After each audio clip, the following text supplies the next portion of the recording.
जय जय सिया राम। हर हर महादेव। श्री शिवाय नमस्तुभ्यम। आज प्रसंग यहाँ आ पहुँची है कि माँ के श्रीमुख का तुलना प्रभु चंद्रमा से कर बैठते हैं, लेकिन तुरंत विचार करते हैं कि चंद्रमा से तुलना तो संभव नहीं, क्योंकि चंद्रमा में बहुत सारे दोष हैं। इसलिए और पुनः फुलवारी से ऋषि के पास जाते हैं। फिर जनक जी के आग्रह पर ऋषि सहित यज्ञशाला में, जहाँ धनुष यज्ञ होने को है, वहाँ पधारते हैं। तो पूरे क्या बोलते हैं प्रक्रिया को हम लोग देखेंगे। प्राची शशि हो सुहावा, से मुख सरिस देख सुख पावा। बहुरी विचारु किन्न मन माही, सिय बदन सम हिम कर नाही। कहता है सिय बदन सम हिम कर नाही। जो हिमकर है चंद्रमा है, ये सिय बदन सिंह के मुख के अनुसार, सिया के मुख के अनुसार, सीता के मुख के अनुसार नहीं है, तुलना ही नहीं है। पूर्व दिशा में सुंदर चंद्रमा उदय हुआ है। श्री रामचंद्र जी ने उसे सीता के मुख के समान देखकर सुख पाया। फिर मैं मन में विचार किया कि चंद्रमा सीता के मुख के समान नहीं है। जन्म सिंधु पुनि बंधु विशु, दिन मलिन सकलंग। सिय मुख समता पाव किमी, चंदुबा पुरहुरंग। बोलते ये गरीब चंद्रमा सिया के मुख के सम्मुख कैसे हो जाएगा, उसकी तुलना कैसे हो सकती है। बोलता खारे समुद्र में तो इनका जन्म है चंद्रमा का, और फिर उसी समुद्र में उत्पन्न होने के कारण विष इसका भाई है। दिन में यह मलिन स्वभाव निस्तेज रहता है और कलंकी काले दाग से युक्त है। बेचारा गरीब चंद्रमा सीता जी के मुख की बराबरी कैसे कर पा सकता है। घट ही बढ़ही बीरहिनी दुखदाई। अब देखिए चंद्रमा क्या क्या होता है, ये घटते बढ़ता है। घट है बढ़ही बीरहिनी दुखदाई, ग्रसई राहु निज संदेहि पाई। कोक सोग प्रद पंकज द्रोही, अवगुण बहुत चंद्रमा तोही। फिर यह घटता बढ़ता है और बिरहिनी स्त्रियों के दुख देने वाला यह राहु अपनी संधि में पाकर इसे ग्रस लेता है। और चकवे के वियोग का शोक देने वाला, और क्या बोलते हैं कमल का बैरी, उसे मुरझा देने वाला है। हे चंद्रमा, तुझ में बहुत सारा अवगुण है जो सीता जी में नहीं है। फिर कैसे तुलना हो सकती है उसके श्रीमुख से आपका। इसलिए अब आगे देखिए क्या होता है। बेदहि मुख पट तर दीने, होई दो सुबड़ अनचित किन्ने। से मुख छवि से विधु ब्याज बखानी, गुरु पही चले निशा बड़ी जानी। अतः जानकी जी के मुख की तुझे उपमा देने में बड़ा अनुचित कर्म करने का दोष लगेगा। इस प्रकार चंद्रमा के बहाने सीता जी के मुख की छवि का वर्णन करके बड़ी रात हो गई। जानवे गुरु जी के पास चले गए। देख लिए कि तुलना जो है सीता जी के श्रीमुख और चंद्रमा से किया जाए तो चंद्रमा फीका पड़ जाता है, कहीं ठहर नहीं पाता। करि मुनि चरण सरोज प्रणामा, आय सुपाय किन्न विश्रामा। विगत निशा रघुनायक जागे, बंधु बिलो की कहन अस लागे। मुनि के चरण कमलों को प्रणाम करके आज्ञा पाकर उन्होंने विश्राम किया। रात बीतने पर रघुनाथ जी जागे। इन्हें रात जब समाप्त हो गया, भाई को देखकर ऐसा कहने लगे। लक्ष्मण को क्या बोलते हैं, ओय अरुण अवलोकहु ताता, पंकज कोक लोक सुखदाता। बोले लखनु जोरी जुग पाने, प्रभु प्रभाव सूचक मृदुमानी। वो यह हूँ अरुण अवलोकहूँ ताता, पंकज कोक लोक सुखदाता। हे तात, हे लक्ष्मण, देखो कमल चक्रवाक और समस्त संसार को सुख देने वाले अरुणोदय हुआ है। लक्ष्मण जी दोनों हाथ जोड़कर प्रभु के प्रभाव को सूचित करने वाली कोमल बानी बोले। क्या बोलते लक्ष्मण, देखिए प्रभु से। अरुणोदयं सकुचे कुमुद, उड़गन ज्योति मलिन। जिमि तुम्हार आगमन सुनी, भय नृपति बलहीन। बोलते जितने भी राजा धनुष यज्ञ में आए हैं, ये आपका नाम सुन के वो हाल हुआ जो हाल अरुणोदय होने से कुमुदनी सकुचा जाती है, तारों का प्रकाश फीका पड़ जाता है। जिस प्रकार आपका आना सुनकर सब राजा बलहीन हो गए, वे फीके हो गए। नृप सब नखत करहीं उजियारी, टारी न सकहीं चाप तम भारी। कमल कोक मधुकर खगनाना, हर से सकल निशा वसाना। सब राजा रूपी तारे उजाला मंद प्रकाश करते हैं, पर वे धनुष रूपी महान अंधकार को हटा नहीं सकते। रात्रि का अंत होने से जैसे कमल, चकवे, भौरे और नाना प्रकार के पक्षी हर्षित हो रहे हैं।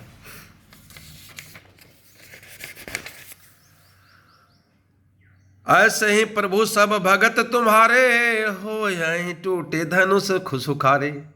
भयउ भानु बिनु श्रम तम नासा, दूरे नखत जग तेजु प्रकाशा। वैसे हे प्रभु, आपके सब भक्त धनुष टूटने पर सुखी होंगे। सूर्य उदय हुआ, बिना ही परिश्रम अंधकार नष्ट हो गया, तारे छिप गए, संसार में तेज का प्रकाश हो गया। वैसे ही आगमन है प्रभु। रवि निज उदय व्याज रघुराया, प्रभु प्रताप सब नृबन दिखाया। तब भुज बल महिमा उतघाटी, प्रगति धनु विघटन परिपाटी। देखिए जो धनुष यज्ञ किया गया है, ये सिर्फ आपके बाहुबल के लिए किया गया है। हे रघुनाथ जी, सूर्य ने अपने उदय के बहाने सब राजाओं को प्रभु को का प्रताप दिखलाया। आपकी भुजाओं की बल की महिमा उद्घाटित करने के लिए, खोल कर दिखाने के लिए यह धनुष जग तोड़ने की पद्धति प्रकट हुई है, नहीं तो ये प्रकट नहीं होती। आपके बाहुबल की महिमा है, उसी के बखान करने के लिए। बंधु वचन सुनी प्रभु मुस्काने, होई सूचि सहज पुनित नहाने।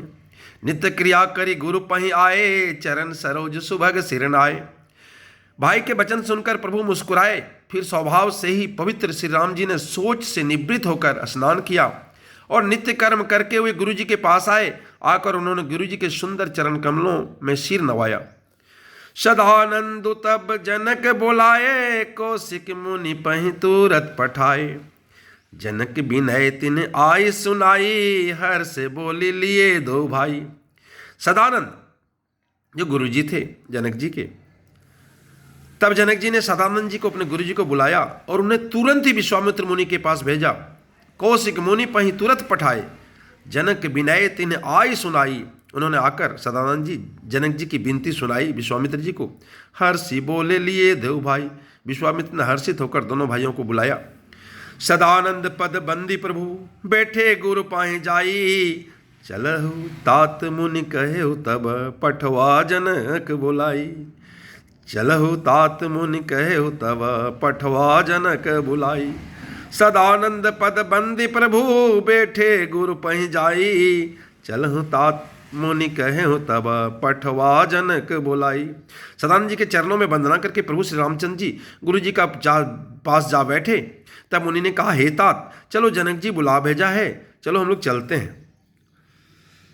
सिय स्वयं बैरु देखे जाई, ईसु काही धो दे बड़ाई।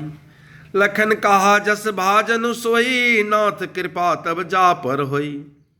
चलकर सीता जी के स्वयंवर को देखना चाहिए, देखें ईश्वर किसको बढ़ाई देते हैं, यानी कौन तोड़ पाता है। लक्ष्मण जी ने कहा, हे नाथ, जिस पर आपकी कृपा होगी बड़ी बड़ाई का पात्र वही होगा। कहा, आपू जिसके पर छत्र छाया रखेंगे, धनुष तोड़ने का श्रेय उसे प्राप्त होगा। देखिए मुनि लोग कैसे खुश होते हैं। हर से मुनि सब सुनी बरबानी, दिन आशीष सब ही सुख मानी। जितने भी मुनि थे विश्वामित्र के अलावा, सब ने आशीर्वाद दिया दोनों कुमारों को। पुनि मुनि वृंद समेत कृपाला, देखन चले धनुष मखसाला। फिर सारे मुनियों के साथ भगवान श्री राम लखन के साथ देखने चल गए कि धनुष यज्ञ जो है वो कहाँ हो रहा है। वो धनुष यज्ञशाला देखने चले गए। रंग भूमि आए दो भाई, असी सुधि सब पूर्वानिसिन पाई। रंग भूमि आए दो भाई, असी सुधि सब पूर्वासिन पाई। चले सकल गृह काज बिसारी, बाल जुबान जरठ नर नारी। देखिए क्या होता है, जैसे ही जनक के नगरवासी जितने भी थे सभी लोग सुने कि दोनों भैया दोनों भैया आ रहा है, जिसको फुलवारी में देखे थे, जिसको गली में देखे थे। तो रंग भूमि आए दो भाई, ये दोनों भाई भी रंग भूमि आ रहे हैं जहां धनुष यज्ञ होना है। आशीष सुधि सब पूर्वासिन पाई, यह खबर पूरे नगर में फैल गया।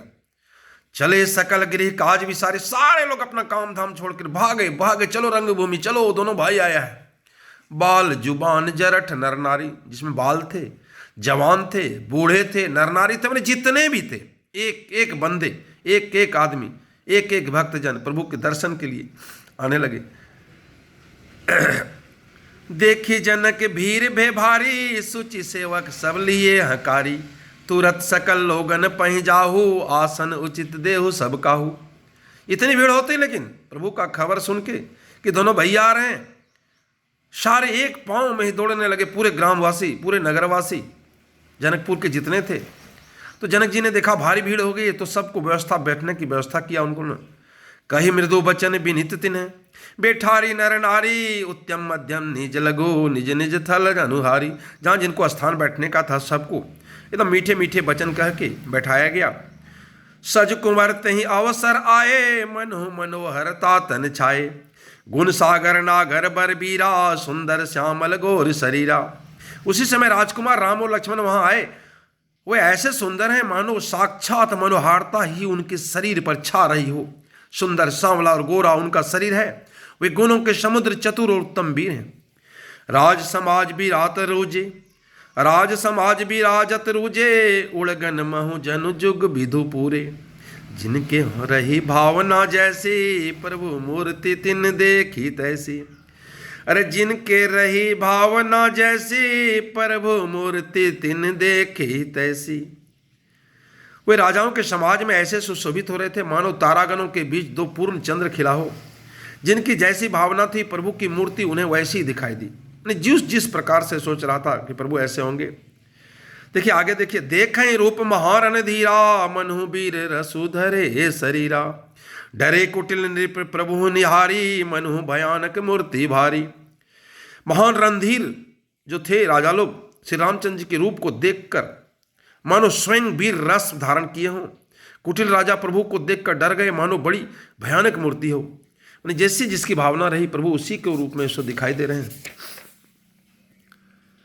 रहे असुर छल छौनिप बेसा, तिन प्रभु प्रगट काल सम देखा, पूर्वासिन देखे दो भाई, नर भूषण लोचन सुखदाई। देखिए जिसकी जैसी भावना कहे ना। रहे असुर छल छौनिप बेसा, छल से जो राक्षस वहां राजा के बीच में बैठे थे, उन्होंने प्रभु को प्रत्यक्ष काल के रूप में देखा। ये काल है। नगरवासी पूर्वासिन देखूं दो भाई, नरभूषण लोचन सुखदाई। और पूर्वासिन ने जब देखा, नगरवासियों ने, तो नगरवासियों ने देखा तो क्या हुआ, नगरवासियों ने दोनों भाइयों को, मनुष्यों को भूषण रूप में नेत्रों को सुख देखा। उनका नृत्य धन्य धन हो गए, तृप्त हो गया। नारी बिलो कहीं हर से निज नज रोचि अनुरूप, जन सोहत सिंगार धरी, मूर्ति परम अनूप। जन सोहत सिंगार धरी, मूर्ति परम अनूप। नारी बिलो कहीं हर से निज निज रोचि अनुरूप, जन सोहत सिंगार धरी, मूर्ति परम अनूप। स्त्रियां हृदय में हर्षित होकर अपनी अपनी रुचि के अनुसार उन्हें देख रही हैं। मानो श्रृंगार रस की परम अनुपम मूर्ति धारण किए सुशोभित हो रहा है। विदूषण प्रभु विराटमय दिशा, बहुमुख कर पग लोचन सीसा, जनक जाति अवलोकहीं कैसे, सजन लगे प्रेला गहीं जैसे। विद्वानों को प्रभु विराट रूप में दिखाई दिए, जिनके बहुत से मुंह, हाथ, पैर, नेत्र और सिर हैं। जानकी जी के सजाती कुटुंबी प्रभु को किस तरह कैसे प्रिय रूप में देख रहे हैं, जैसे सगे सज्जन संबंधी प्रिय लगते हैं। सहित विदेह बिलो कहीं रानी, शिशु सम प्रीति न जानी बखानी। सहित विदेह बिलो कहीं रानी, शिशु सम प्रीति न जाति बखानी। जोगिन परम तत्वमय भाषा, शांत शुद्ध सम सहज प्रकाशा। जनक समेत रानियां उन्हें अपने बच्चे के समान देख रही है। उनकी प्रीति का वर्णन नहीं किया जा सकता है। जोगियों को वे शांत, शुद्ध, सम और स्वतः प्रकाश परम तत्व के रूप में दिख रहे हैं। हरि भक्तन देखे दो भ्राता, इष्ट देव एव सब सुखदाता। राम ही चिताओ भाए जय सिया, सो स्नेह सुख नहीं कथनिया। हरि भक्तों ने दोनों भाइयों को सब सुखों के देने वाले इष्ट देव के समान देखा। सीता जी जिस भाव से रामचंद्र जी को देख रही हैं, वह स्नेह और सुख तो कहने में ही नहीं बनता। और अनुभवती न कही सक हो सऊ, कवन प्रकार कहे कभी कहूँ। ए विधि रहा जाहि जस भाऊं, ते तस देखूं कौशला राहु। उस स्नेह और सुख का हृदय में अनुभव कर रही हैं, और वे भी उसे कह नहीं सकती। फिर कोई कवि उसे किस प्रकार कह सकता है। इस प्रकार जिसका जैसा भाव है, उसे कौशलादि श्री रामचंद्र जी वैसा ही दिखा है। राजत राज समाज महो, कौशल राज किशोर। सुमंदर श्यामल गोर तन विश्व मिलोचन चोर। सुंदर सांवले और गोर शरीर वाले तथा विश्व भर के नेत्रों को चुराने वाले कौशलाधीश के कुमार राज्यसभा में इस प्रकार सुशोभित हो रहे। कैसे? सहज मनोहर मूर्ति दो, कोटि काम उपमा लघु सौ, शरद चंद निंदक मुखनी के, नीरज नवन भाव तेजी के। दोनों मूर्तियां स्वभाव से ही बिना किसी तनाव बनाव श्रृंगार के मन को हरने वाली हैं। करोड़ों कामदेवों की उपमा भी उनके लिए तुच्छ है। उनके सुंदर मुख शरद पूर्णिमा के चंद्रमा की भी निंदा करने वाले, उसे नीचे दिखाने वाले, और कमल के समान नेत्र मन को बहुत भाते हैं। चितवनि चारु मार मनुहरणी, भावती हृदय जाति नहीं बरणी, कल कपोल श्रुति कुंडल लोला, चिबुक अधर सुंदर मृदु बोला। सुंदर चितवन सारे संसार के मन को हरने वाले, कामदेव को भी मन को हरने वाले, वह हृदय को बहुत ही प्यारी लगती है, पर उनका वर्णन नहीं किया जा सकता। सुंदर गाल है, कानों में चंचल झूमते हुए कुंडल हैं, ठोड़ी और अधर ओठ सुंदर हैं, कोमल वाणी है। कुमधंदु कर निंदक हासा, भ्रिकुटी विकट मनोहर नासा, भाल विशाल तिलक झलकाही, कच बिलो की अली अवली लजाही। हंसी चंद्रमा की किरणों को तिरस्कार करने वाली है। भौहें टेढ़ी और नासिका मनोहर है, ऊंचे चौड़े कप लिलाट पर तिलक झलक रहे हैं, दीप्तमान हो रहे हैं, और काले घुंघराले बालों को तककर भौरों की पंक्तियां भी लजा जाती है। पीत चौतनी सिरिन सुहाई, कुसुम कले बीच बीच बनाई, रेखे रुचिर कंबु कल गीवा, जनु त्रिभुवन सुषमा की सेवा। पीली चौकानी टोपियां सिरों पर सुशोभित हैं, जिनके बीच बीच में फूलों की कलियां बनाई गई है। शंख के समान सुंदर गले को मनोहर 3 रेखाएं हैं, जो मानो तीनों लोगों की सुंदरता की सीमा को बता रही हो। कुंजर मणि कंठा कलित, उरनी तुलसी का माल, विषभ कंद केहरी, ठहनी बल निधु बाहु विशाल। हृदयों पर गजामुक्तों से सुंदर कंठे और तुलसी की मालाएं सुशोभित हैं। उनके कंधे बैलों के कंधे की तरह ऊंचे और पुष्ट हैं। एण खड़े होने की शान सिंह की है, और भुजाएं विशाल और बल की भंडार है। कटि तुनीर पित पट बांधे, कर सर धनुष बाम बर कांधे, पित जग उप बित सुहाए, नख सिक मंजू महा छवि छाए। कमर में तरकस और पीताम्बर बांधे हैं, दाहिने हाथों में बाण और बाएं सुंदर, कंधे पर धनुष और पीले यज्ञोपत सुशोभित हो रहे हैं। नख से लेकर शिखा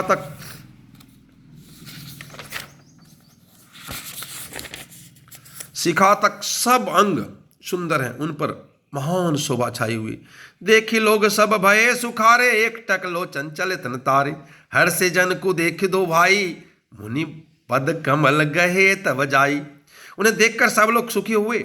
नेत्र एक टक निमेष शून्य है, और तारे पुलकियां भी नहीं चलते, पुतलियां भी नहीं चलते। जनक जी दोनों भाइयों को देखकर हर्षित हुए। तब उन्होंने जाकर मुनि के चरण कमल पकड़ लिए। कर बिनती निज कथा सुनाई, रंग अवनी सब मुनि ही दिखाई, जहाँ जाय कुंवर बर दो, तहाँ तहाँ चकित सबको। विनती करके अपनी कथा सुनाई और मुनि की सारी रंगभूमि यज्ञशाला दिखलाई। मुनि के साथ दोनों श्रेष्ठ राजकुमार जहाँ जहाँ जाते हैं वहाँ वहाँ सब लोग कई आश्चर्यचकित होकर देखने लगते हैं। निज निज रूख राम ही सब देखा, को न जान कछु मर्म विशेषा, भली रचना मुनि नृपसन करे हूँ, राजा मुदित महा सुख लय हूँ। सब ने राम जी को अपनी अपनी ओर से मुख किए हुए देखा, परंतु इसका कुछ भी विशेष रहस्य किसी को नहीं जान सका। सोचा सब लोग हमरे तरफ प्रभु हैं। मुनि ने राजा से कहा, रंगभूमि की रचना बड़ी सुंदर है। विश्वामित्र जैसे निष्प्रिय विरक्त और ज्ञानी मुनि से रचना की प्रशंसा सुनकर राजा प्रसन्न हुए और उन्हें बड़ा सुख मिला। सब मंचन ते मंचु एक, सुंदर विशद विशाल, मुनि समत दो बंधु तहाँ बैठा रे महिपाल। सब मंचन ते मंचु एक, सुंदर विशद विशाल, मुनि समेत दो बंधु तहाँ बैठा रे महिपाल। सब मंचों में से एक मंच अधिक सुंदर, उज्ज्वल और विशाल था। स्वयं राजा ने मुनि सहित दोनों भाइयों को उस पर बैठाया। जय जय सियाराम, हर हर महादेव, श्री शिवाय नमस्तुभ्यम। इस प्रकार आगे की कथा हम लोग धनुष यज्ञ की देखेंगे। आज हम लोग यहीं समाप्त करते हैं। हर हर